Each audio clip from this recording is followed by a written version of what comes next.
Hello everyone, आशा करता हूँ आप सब बढ़िया होंगे। हम इसमें आज नई वैकेंसी से रिलेटेड बात करेंगे। ये जो वैकेंसी निकाली गई है वो HLL लाइफ केयर लिमिटेड में निकाली गई है। ये गवर्नमेंट कंपनी है, गवर्नमेंट ऑफ इंडियन इंटरप्राइजेस है।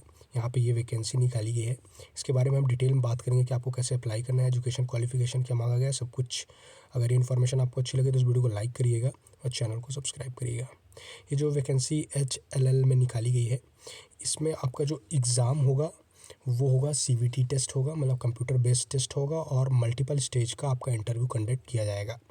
ये जो वैकेंसी निकाली गई है वो मैनेजमेंट ट्रेनी की निकाली गई है, जिसमें बी फार्मा मतलब फार्मेसी कैंडिडेट्स इसमें अप्लाई कर सकते हैं। फार्मा के कैंडिडेट्स में अप्लाई कर सकते हैं। अब इसमें बात कर लेते हैं। यहाँ पे आप देख सकते हैं फार्मा की वैकेंसी निकाली गई है।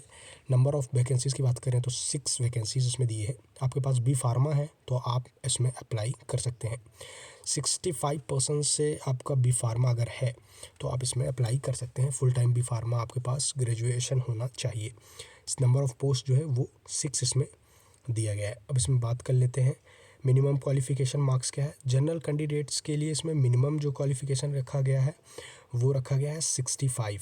यहाँ पे आप देख सकते हैं मिनिमम क्वालिफ़िकेशन जो भी है वो यहाँ पे देख सकते हैं 65 दिया गया है। 65% से अगर आपके पास आएंगे इसमें तो आप इसमें क्वालिफाई माने जाएंगे। फिर फर्दर प्रोसेस आगे किया जाएगा।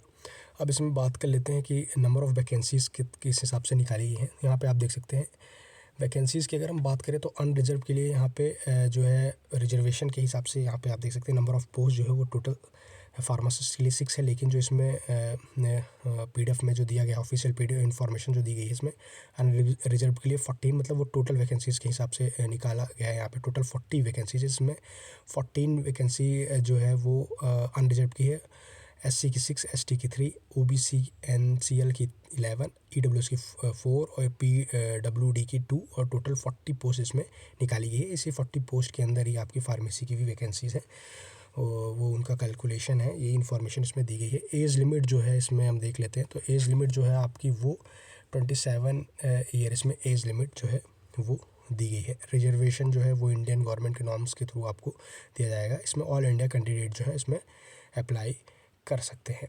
नेक्स्ट बात कर लेते हैं कि सिलेक्शन प्रोसीजर इसका क्या रहेगा। तो सिलेक्शन प्रोसीजर में आप देख सकते हैं आपका जो है वो CVT जो है वो कंडक्ट किया जाएगा, कंप्यूटर बेस्ड टेस्ट आपका होगा। उसके बाद आपका जो है 3 लेवल स्टेज का आपका इंटरव्यू कंडक्ट किया जाएगा।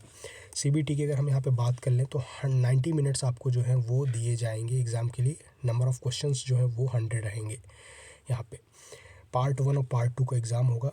पार्ट 1 में आप देख सकते हैं जनरल अर्थमेटिक, इंग्लिश जो रहेगी, रीजनिंग रहेगी, जनरल नॉलेज और एप्टीट्यूड रहेगा। 50 मार्क्स का 30 मिनट्स के लिए आपको दिए जाएंगे। फिर आपके डोमेन सब्जेक्ट मतलब जो ट्रेड्स से रिलेटेड सब्जेक्ट, जैसे फार्मेसी से रिलेटेड जो है उसका पार्ट 2 में एग्ज़ाम होगा। 50 मार्क्स का वो भी होगा। उसमें 60 मिनट्स आपको दिए जाएंगे। टोटल 90 मिनट्स देंगे। नंबर ऑफ़ क्वेश्चन जो है वो 100 होंगे, 100 मार्क्स के। नेक्स्ट इसमें हम बात कर लेते हैं क्वालिफिकेशन से रिलेटेड जो भी कंप्यूटर बेस्ड टेस्ट है उसकी बात करें। टोटल के लिए तो 65 है क्वालिफाइंग जो क्राइटेरिया रखी गई है। लेकिन जो CVT है उसमें आपको 50% जनरल और EWS के लिए चाहिए, OBC के लिए 40 और SC ST PWD के लिए 35 जो है वो कंप्यूटर बेस्ड टेस्ट के लिए क्वालिफाइंग स्टेज रखा गया है। उसके बाद मल्टीपल स्टेज ऑफ इंटरव्यू होगा। पहले आपका प्रीलिम इंटरव्यू होगा, स्टेज फर्स्ट। यहाँ पे आप देख सकते हैं ये भी आपको फर्दर इन्फॉर्मेशन दी जाएगी कि कहाँ पे आपको जाके इंटरव्यू वगैरह देना है। ये जो है आप जब मिनिमम क्वालिफ़िकेशन क्वालिफाई कर लेंगे, जो कि अभी मैंने बताया, उसके बाद ही आपको इंटरव्यू के लिए आप क्वालिफाई करेंगे। तो मिनिमम जो पासिंग क्राइटेरिया है वो आपको CVT में निकालनी ही पड़ेगी, 50, 40 और 35 की। तो यहाँ पे आप देख सकते हैं। उसके बाद जो भी शॉर्ट लिस्टेड कैंडिडेट होंगे वो उनको जो है वो प्रीलिम इंटरव्यू के लिए यहाँ पे बुलाया जाएगा। मिनिमम जो रेशियो रहेगा वो 6 कैंडिडेट्स के आसपास जो है वो शायद रहेगा, ऐसा ही कुछ इसमें लिखा है। Ratio of 6 candidate against 1 post, ऐसा कुछ उन्होंने दिया है। अब जो प्रीलिम्स में जो आपका क्वालिफाइंग नंबर रहेगा वो 50% जनरल्स के लिए रहेगा, OBC के लिए 40 और ST SC और PW के लिए 35, वही चीज़ रखा गया है। उसके बाद आपका सेकंड स्टेज का इंटरव्यू कंडक्ट किया जाएगा, जिसमें रेशियो जो रखा गया है 1:3 के हिसाब से कुछ इनका कैलकुलेशन है। तो उसके बाद आपका सेकंड इंटरव्यू होगा। और थर्ड स्टेज जो उसमें आपका डॉक्यूमेंट वेरिफिकेशन और फाइनल इंटरव्यू जो है वो कंडक्ट किया जाएगा। फर्दर जो भी क्वालिफाइंग करते करते जो कैंडिडेट्स बचेंगे थर्ड स्टेज तक, उनका जो है इंटरव्यू और डॉक्यूमेंट जो है वो वेरिफिकेशन होगा। लास्ट स्टेज, फाइनल स्टेज का जो मिनिमम क्वालिफिकेशन क्राइटेरिया उन्होंने रखा है वो जनरल के लिए 50, ओबीसी के लिए 40 और एसटी एससी पीडब्ल्यू के लिए 35 यहाँ पे रखा गया है। फाइनल जो आपका सिलेक्शन है वो लास्ट के फाइनल मेरिट लिस्ट के बेसिस पे कंडक्ट किया जाएगा। सैलरी की यहाँ पे बात कर लेते हैं। तो ये जो है आपका मैनेजमेंट ट्रेनी की वैकेंसी है। मंथली बेसिस में आपको ये वैकेंसी, इसमें आपका प्लस डीए रहेगा, बेसिक पे प्लस डीए रहेगा। डिप्टी मैनेजर लेवल E1 के ग्रेड लेवल का रहेगा, जिसमें आपकी 40,000 पर मंथ प्लस आपका डीए वगैरह ये यहाँ पे सैलरी दी गई है। ये 1 ईयर का ट्रेनिंग पीरियड आपका रहेगा। उसके बाद फिर आपको आगे फर्दर जो है वो रेगुलर किया जाएगा, जिसमें डिप्टी मैनेजर का पे स्केल के बराबर आपका सैलरी रहेगी 40,000 से 1,40,000 रुपीज़ तक यहाँ इसमें दिया गया है।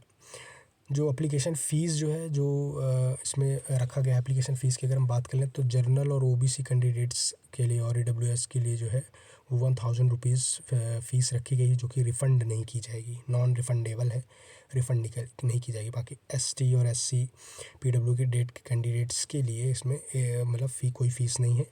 ऑनलाइन ही आपको इसमें जो है अप्लाई करना रहेगा। नेक्स्ट इसमें हम बात कर लेते हैं, आपका इसमें बॉन्ड भी किया जाएगा। जो भी सेलेक्टेड कैंडिडेट हैं उनको 60 मंथ्स का जो है वो बॉन्ड करवाया जाएगा, कम से कम 3 लाख रुपए का। मतलब आप ज्वाइनिंग करेंगे तो मिनिमम इतने पीरियड तक तो आपको जॉब करनी पड़ेगी, उसके पहले आप इसको छोड़ नहीं सकते हैं। नेक्स्ट बात कर लेते हैं आपको अप्लाई कैसे करना है, इंपॉर्टेंट डेट क्या है। इसकी लास्ट डेट की बात कर लेते हैं पहले। लास्ट डेट जो है उसकी वो है 10 मार्च 2026, 10/3/2026, 10 मार्च 2026 इसकी लास्ट डेट है आपको ऑनलाइन अप्लाई करने के लिए। आपको अप्लाई कैसे करना है, यहाँ पे 6 स्टेप में आपको अप्लाई करना रहेगा। जो इनकी ऑफिशियल वेबसाइट है वहाँ से आप डायरेक्ट अप्लाई कर सकते हैं ऑनलाइन, और यहाँ पे इन्होंने जो है लिंक भी दिया हुआ है, यहाँ पे आप देख सकते हैं। तो ये इस लिंक में आप जाकर बाकी आप फर्दर 6 स्टेजेस में अपना रजिस्ट्रेशन कर सकते हैं। फर्स्ट रजिस्ट्रेशन स्टेप होगा जिसमें आपका एसएमएस लॉगिंग वगैरह रिसीव होगा।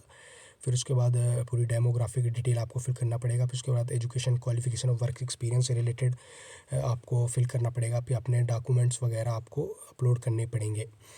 फिर उसके बाद एप्लीकेशन प्रीव्यू आपको देखना है कि सही है कि नहीं, उसके बाद मॉडिफाई क्या करना है, फिर उसके बाद पेमेंट करना है। जनरल ईडब्ल्यूएस ओबीसी कैंडिडेट्स के लिए यहाँ पे जो है वो आपको डेबिट कार्ड या नेट बैंकिंग या यूपीआई से कर सकते हैं, क्रेडिट कार्ड से कर सकते हैं।